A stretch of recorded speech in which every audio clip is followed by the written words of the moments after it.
Vesak media நேயர்களுக்கு வணக்கம்.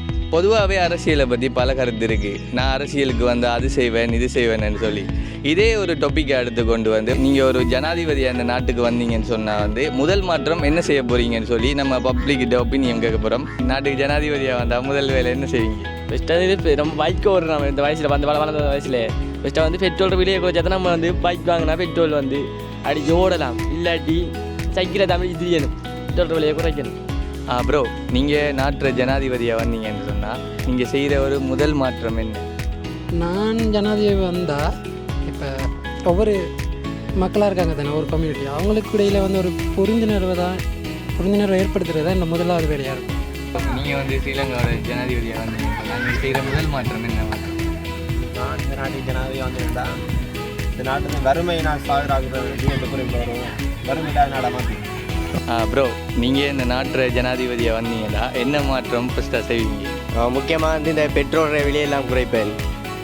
பிறகு வந்து இப்போ இந்த வேலையில்லா பட்டதாரிகள் அப்படின்னு இருக்காங்க, அவங்களுக்கு வேலை வசதிகளை வழங்கலாம். வேறு வந்து இலவசமாக அன்னதான மடங்கள் அப்படி ஏதாவது கட்டி கொடுக்கலாம். தம்பி, நீங்கள் வந்து ஸ்ரீலங்காவுக்கு பிரசிடெண்ட்டாக வந்தீங்கடா, ஜனாதிபதியாக வந்தீங்கடா, நீங்கள் செய்கிற முதல் மாற்றம் என்ன மாற்றம்?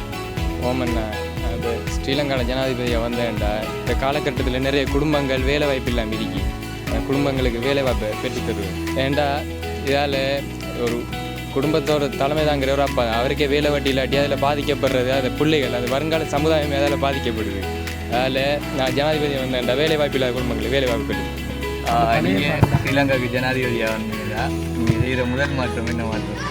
என் முதல் மாற்றம் வந்து எல்லா ஸ்கூலையும் இழுத்து மூடி போட்டு எல்லாத்தையும் யூனிவர்சிட்டி ஓப்பன் யூனிவர்சிட்டியாக மாற்றி எல்லாரையும் ஃபோன் யூஸ் பண்ணுறது. ப்ரோ, நீங்கள் வந்து ஸ்ரீலங்காவுக்கு ஒரு ஜனாதிபதியாக வந்தீங்கடா, நீங்கள் செய்ய போகிற முதல் மாற்றம் என்ன மாற்றம்? முதலாவது வந்து நாங்கள் செய்கிறது வந்து நம்மளோட இலங்கைக்கு பைக்கருங்க இல்லை, அதான் முக்கியமான பிரச்சனை, பைக்கருங்க. ப்ரோ, நீங்கள் வந்து ஸ்ரீலங்காவுக்கு ஜனாதிபதியாக வந்தீங்கடா என்ன மாற்றம் முதல்ல செய்வீங்க? இப்போ பார்த்தீங்கன்னா ப்ரோ, எல்லா குடும்பத்துலேயும் ஒரு வேளை சாப்பாட்டுக்கு கஷ்டமாக இருக்குது. காரணம் விலைவாசிலாம் கூடிட்டு. அதால் என்னால் முடிஞ்ச அளவுக்கு பொருட்களை விலையை குறைக்க பார்ப்பேன். நம்ம நாட்டிலே உற்பத்தி கூட்ட பார்ப்பேன். நீங்கள் வந்து ஸ்ரீலங்காவோட ஜனாதிபதியாக வந்தீங்கன்னா முதல் மாற்றம் என்ன? முதல் மாற்றம் வந்து சொன்னால் நாட்டில் இருந்து டேக்ஸ் இல்லாமல். நீங்கள் வந்து இந்த நாட்டில் ஜனாதிபதியாக வந்தீங்கன்னா என்ன மாற்றம் நீங்கள் முதல்ல செய்வீங்க? பிரதேசவாதம் மதவாதம் பிரிவினை இல்லாத ஒரு அரசியலை கொடுப்பேன். அதாவது சாக்கடை அரசியல்ண்டா ஒரு சாக்கடை இருக்குது அப்படின்டா, அது அப்படி இல்லாமல் ஒரு நல்ல அரசியலாக இருக்கும். அரசியலாக இருக்கும். ப்ரோ, நீங்கள் ஸ்ரீலங்காவோட ஜனாதிபதியாக வந்தீங்கன்னா நீங்கள் செய்கிற முதல் மாற்றம் என்ன மாற்றம்?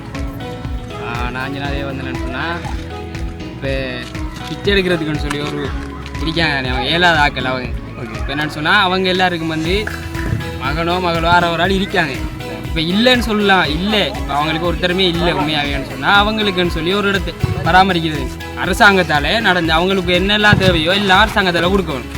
அப்படி இல்லை அவங்களுக்கு யாராவது மகனோ யாரோ இருக்காங்கன்னு சொன்னால் கட்டாயமாக அவங்க பார்க்கணும். அப்படி இல்லாட்டி மகன் இல்லாட்டி மகள் அரசாங்கத்துக்கு கட்டுப்பட்டு அவங்க அரசாங்கத்தால் கொடுக்குற இப்போ தண்டனையோ தண்டப்பணமோ இல்லை ஜெயிலில் போகிறதோ கட்டாயமாக அவங்களுக்கு செய்யணும். அப்படின்னு சொன்னால் இந்த பிச்சை எடுக்கிற பிரச்சனை அந்தந்த பிரச்சனை இல்லாமல் நாடு கொஞ்சம் முன்னேறும் என்ற கருத்து.